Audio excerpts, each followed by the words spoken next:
네, 특집 증권광장 함께하고 계십니다. 자, 올 한 해를 정리하면서 내년을 바라볼 섹터와 종목을 찾아보셨는데요. 이번에는 증권사에서도 내년을 준비하면서 내년을 전망하는 다양한 리포트들을 내놓고 이 코스피와 코스닥의 예상 밴드가도 이미 설정을 해놨습니다. 다양한 증권사들의 의견을 정리하면서 또 내년은 어떻게 우리가 바라봐야 될지 증권사 센터장님 모시고 이야기 자세하게 들어보는 시간 마련했습니다. 자, 먼저 정수연 아나운서와 함께 증권사별 예상 밴드부터 한번 정리해 보도록 하겠습니다. 안녕하세요. 2020년 마지막 날에 인사드립니다. 정수연입니다. 새해를 앞두고 증권사들은 2021년 우리 증시를 어떻게 바라보고 있는지 살펴봐야겠죠. 연말 들어 예상보다 빠르게 코스피 지수가 2,700선을 뚫어내고 2,800선까지 랠리를 보이면서 증권사들이 이전에 제시했던 2021 코스피 예상 구간보다 코스피 밴드 전망을 일제히 상향 조정했습니다. 오늘 이 시간에는요, 2021 코스피 예상 밴드를 증권사들이 어떻게 제시했는지 함께 들여다보겠습니다. 첫 번째로는 KB증권입니다. KB증권은 증권사들 중 밴드 상단을 3,300까지 가장 높게 제시했는데요. 2,600에서 3,300포인트 선 제시했습니다. 우선 내년 코스피 상장 회사의 순이익이 전년 동기 대비 52% 늘어난 135조 원으로 예상했습니다. 이번에 당초 예상보다 백신이 빠르게 보급되고 있죠. 백신으로 인해 반도체의 슈퍼사이클이 더 일찍 찾아올 것이라고 제시했습니다. 또한 2021년은 구경제와 함께 헬스케어, 배터리, 소프트웨어 등 신경제라는 두 바퀴가 함께 굴러가면서 괄목할 만한 새로운 역사를 쓰게 될 것이라고 제시했습니다. 오는 3월 15일로 다가온 공매도 재개 등의 리스크로 봄 시즌엔 위기에 주의해야 하지만 2021년 하반기에는 다시 상승 추세에 복귀할 것으로 내다봤습니다. 내년에도 달러 약세와 함께 원자재 시장의 신흥국 통화의 강세 계속되면서 경기 민감 업종과 내수 업종의 실적 추정치가 높아질 것이라고 KB증권은 전망했습니다. 네, 다음은 신한금융투자 살펴보도록 하겠습니다.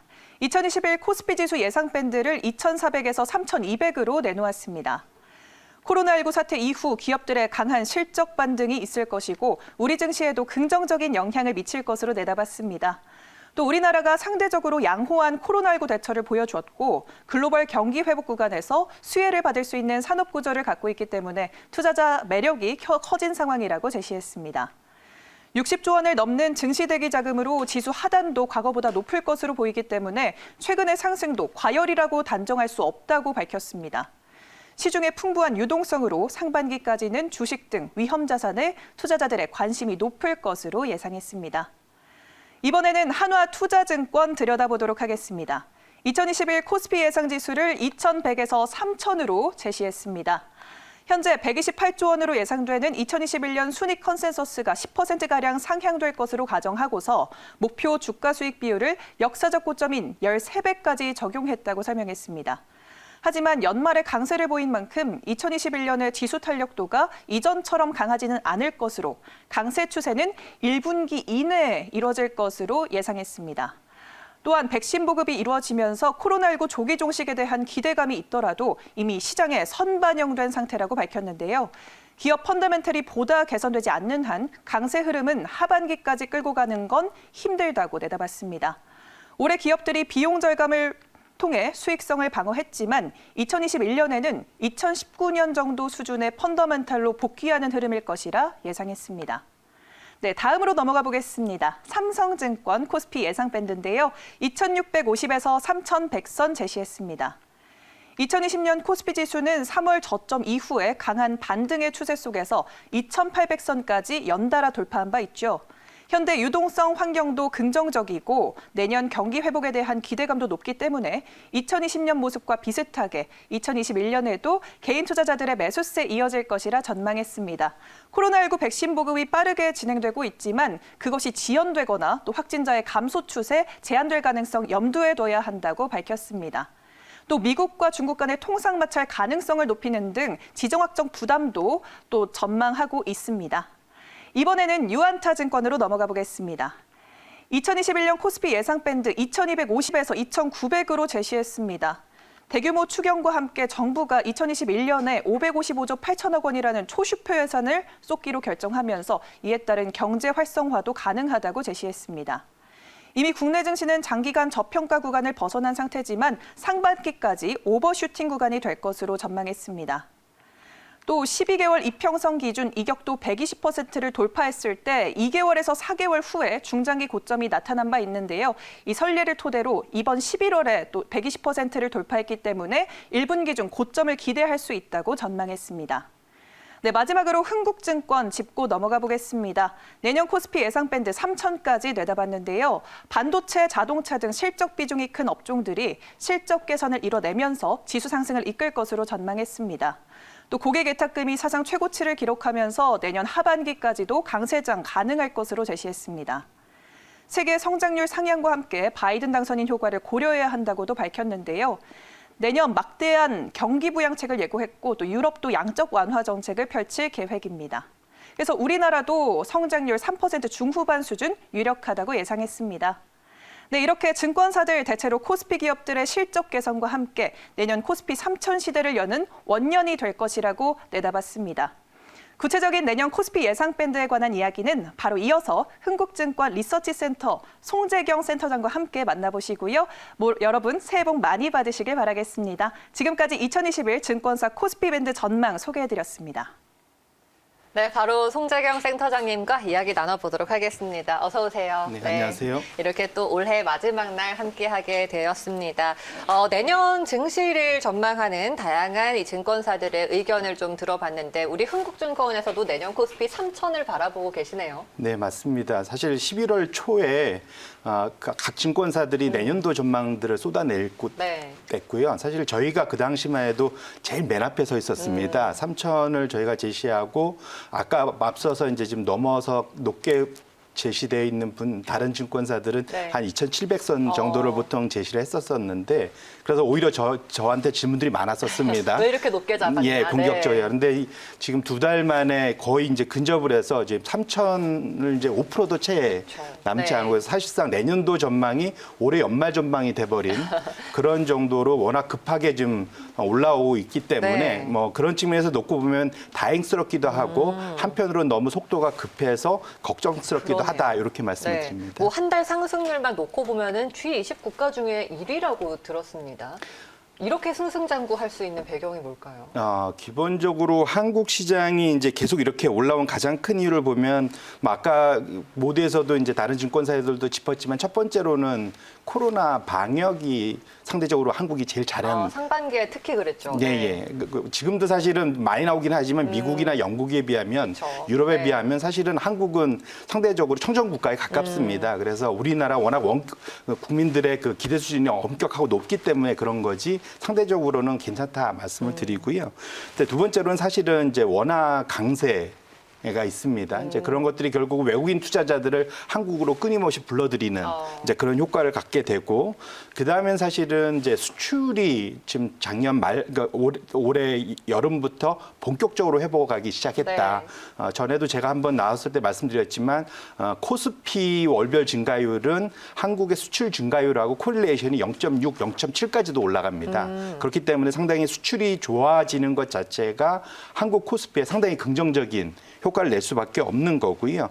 그다음에 마지막으로는 아까 차트를 잠깐 띄워주셨었는데 신흥국 내에서도 지금은 이제 선진국에서 신흥국으로 넘어오는 이제 그러한 변곡 구간인데 신흥국 내에서도 한국 시장의 그러한 그 밸류에이션 자체가 상당히 낮습니다. 지금 차트에 있지만 저 중간쯤이 이제 평균이라고 하면 저기 표시되어 있는 지금 한국의 시장 PER 레벨 자체는 상당히 신흥국 내에서도 싸다. 그렇기 때문에 보면은 한국은 지금 이익 모멘텀도 있는 상태에서 네. 밸류에이션 매력도 상대적으로 있는 상태이기 때문에 그렇게 놓고 보신다면 한국에 대해서 외국인들의 러브콜이 상당 부분 지속될 수 있는 그러한 그 기대를 가질 수 네. 있을 것 같습니다. 정리를 하자면은 이제 올해도 코로나 방역 그리고 수출 호조와 환율 원화 강세 이로 인해서 외국인들의 그런 수급이 많이 들어왔었고 또 신흥국 증시 중에서도 한국 증시의 매력도가 더 올라가 있는 그런 상황이다라고 말씀해 주셔서 이게 내년도까지 이어지면서 하나의 또 기대 요인으로 작용을 하는 것 같습니다.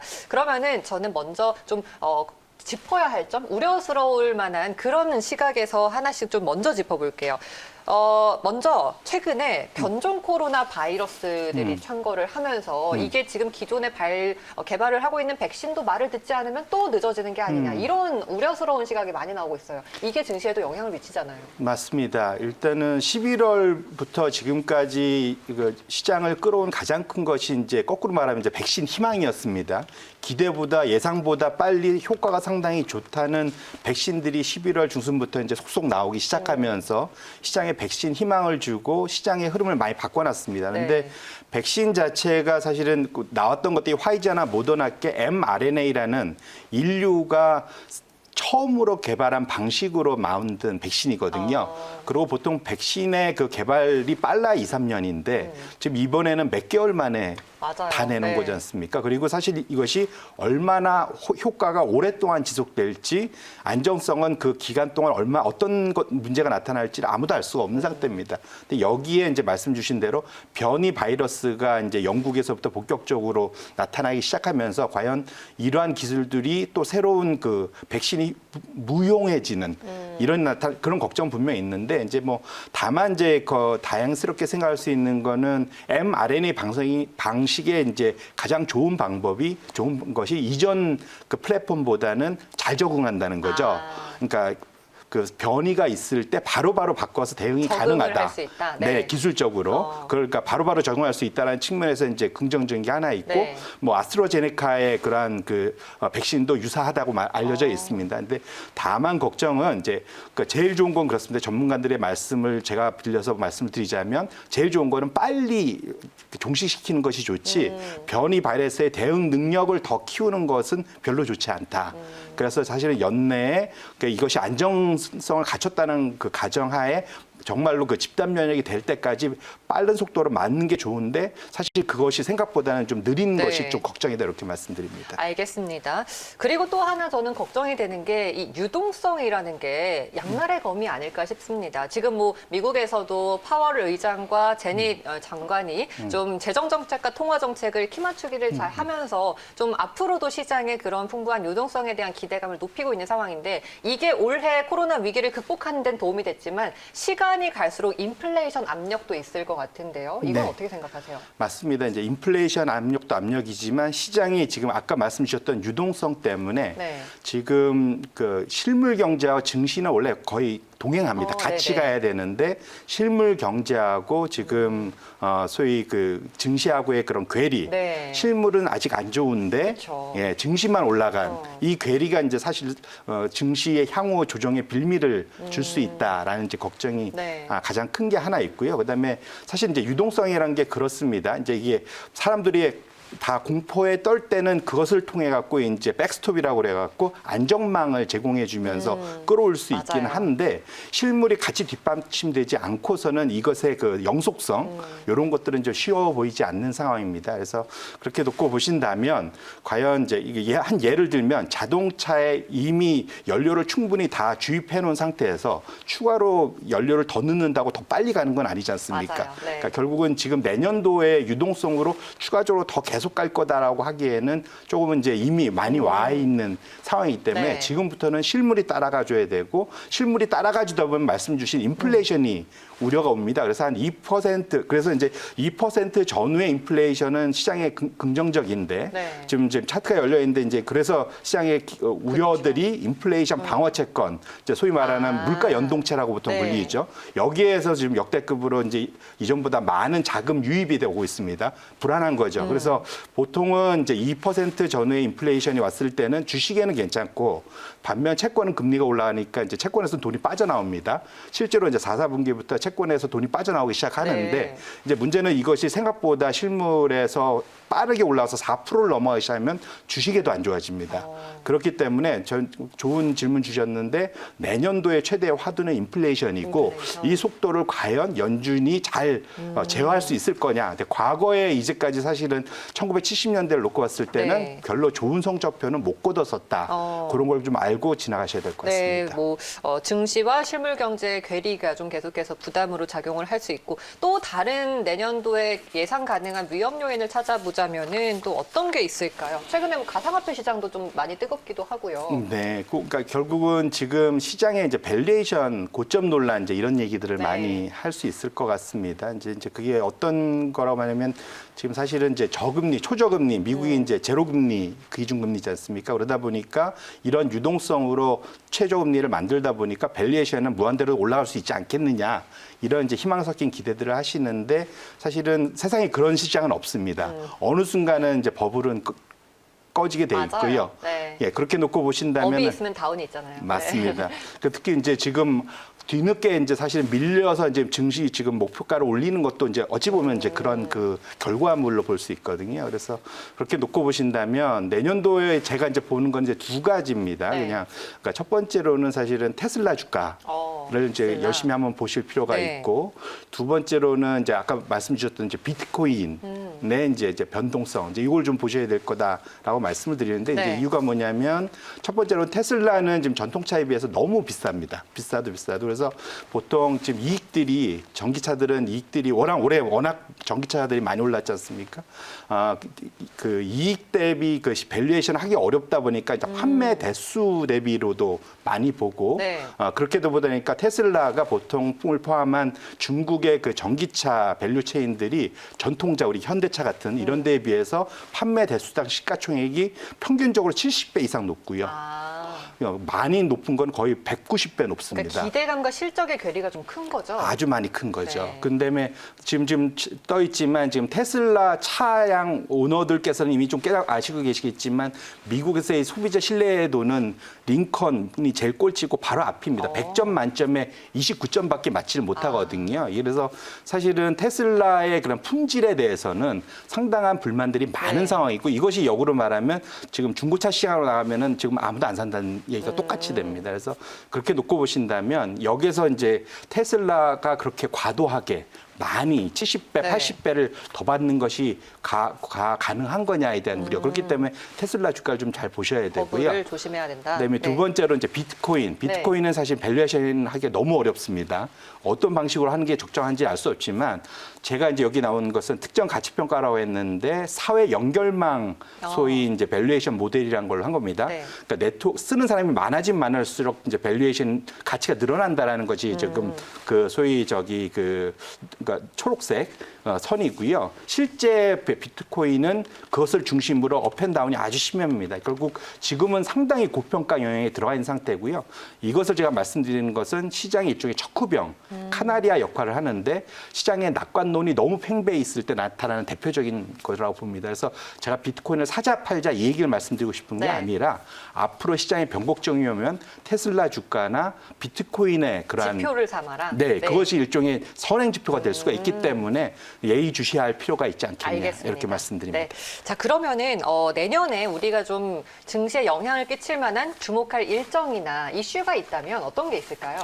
뭐 가장 가까웠게 보면은 1월 5일 이제 며칠 안 남았습니다. 다음 주네요. 네. 예, 1월 5일 이제 미국의 조지아주 결선 투표가 있습니다. 그러니까 상원을 공화당이 그대로 가져가느냐, 그 소위 이제 그 과반으로 다수당으로 아니면 민주당이 가져올 수 있느냐 네. 이제 그 상당히 중요하고 이게 왜 중요하냐면 미국은 아시겠지만 의회에서 예산을 다 결정하고 재정 부양책을 강하게 할 수 있을지 없을지를 다 결정을 합니다. 그래서 그 결선 투표가 중요하고요. 거기에서 민주당이 한 석이라도 가져오면 사실은 과반을 민주당이 가져올 수가 있습니다. 그런 측면에서 놓고 보시면 내년도 그 미국의 바이든 정부가 추가 부양책을 좀 더 공격적으로 할 수 있는지 없는지 여부가 1월 5일 날 결정이 되기 때문에 상당히 중요한 포인트다 하나 보셔야 될 것 같고요. 두 번째로는 중국의 양회가 있습니다. 양회, 네. 예, 내년도 3월쯤에 있을 텐데. 3월 초죠. 네. 예, 이제 그것이 있을 가장 중요한 이유가 뭐냐면 아시아 증시를 이끄는 가장 큰 것이 중국이고 중국이 지금 올해 신용을 상당히 많이 늘리면서 그쪽도 이제 통합 팽창을 시켜놨습니다. 그런데 최근의 흐름을 보면 중국이 상당 부분은 이거를 조금은 속도를 좀 조절하려는 그런 모습들이 보이는데 그것에 확실한 이제 징표가 아마 3월 양회쯤에 나오지 않겠느냐. 네. 이런 말씀을 드리고요. 네. 그쯤 해서 한국의 이제 공매도 금지가 3월 15일 날 마감이 됩니다. 그렇죠. 9월부터 다시 또 6개월이었으니까요. 네네. 3월 15일이 마감인데 이것이 추가 연장될지 마무리될지 여부에 따라서 이건 코로나 상황과 좀 연동이 될까요? 그 코로나보다는 이제 결국은 외국인 투자자들이 상당히 불만이 많습니다. 그래서 외국인 투자자들이 여기에 대해서 어떻게 대응하느냐들에 네. 대해서 정부가 그러니까 금융당국이 이걸 어떻게 받아들이냐가 중요할 것 같습니다. 그래서 어쨌거나 그것이 수급에는 또 큰 영향을 미칠 그쵸, 거기 네. 때문에 요 세 가지 그 일정을 좀 네. 체크하실 필요가 있을 것 같습니다. 알겠습니다. 자, 그럼 마지막으로 센터장님, 앞서 우리가 뭐 다양한 그래도 매력 포인트들로 인해서 한국 증시가 참 매력 있다라는 평가를 받고 있는데요. 외국인들의 러브콜도 이어지고 있고요. 그러면은 이 국내외에서 역대급 관심을 받고 있는 한국 증시에 대해서 투자 전략을 세워본다면 어떻게 세워야 될까요?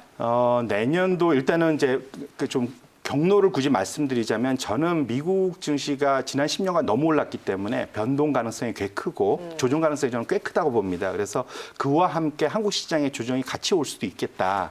일단은 그거를 좀 머릿속에 염두를 해 두실 필요가 있고요. 네. 다만 그 조정 이후에 미국보다는 한국 시장이 먼저 선행돼가는 그러니까 디커플링 되는 모습이 나타날 수 있기 때문에 그런 측면에서는 좀 속도 조절을 네. 투자자분들은 좀 하실 필요가 있겠다. 네. 첫 번째 말씀을 드리고 두 번째로는 내년도의 큰 흐름에서는 이제 지금 차트도 열렸지만 상품 시장이 상당히 각광을 받을 거라고 네. 보고 있습니다. 이제 그 과거 70년도, 2000년도 지금 바닥 이게 미국 주식하고 상품 시장하고의 이제 상대 성과거든요. 저 바닥이 지금 상품의 바닥을 의미합니다. 그래서 산업 금속이나 곡물 시장이 본격적으로 좀 올라가고 있는 상태이기 때문에 이런 시장에서는 이제 상품에 대한 ETF 투자도 그러네요. 보실 필요가 네. 있고 더불어 이제 한국 시장 자체가 저기와 같이 연동되는 성향이 있습니다. 왜냐하면 제조업 기반의 그 수출 국가들은 네네. 저기가 다 연동이 되거든요. 그래서 결국은 중국과 2000년대의 그런 중국과 한국의 그런 호호 시절이 네. 다시 한번 나타날 가능성이 충분히 있기 때문에 네. 결국은 그 미국의 변동과 그것을 활용한 그런 장기 4, 5년간의 아시아 신흥국 시장, 한국 시장에 대한 투자 네. 좀 계속 집중적으로 하실 필요가 알겠습니다. 있다 말씀드립니다. 네, 오늘 숨가쁘게 좀 말씀을 들어봤습니다. 말씀 여기까지 듣고요. 센터장님 새해 복 많이 받으세요. 고맙습니다. 새해 복 많이 받으십시오.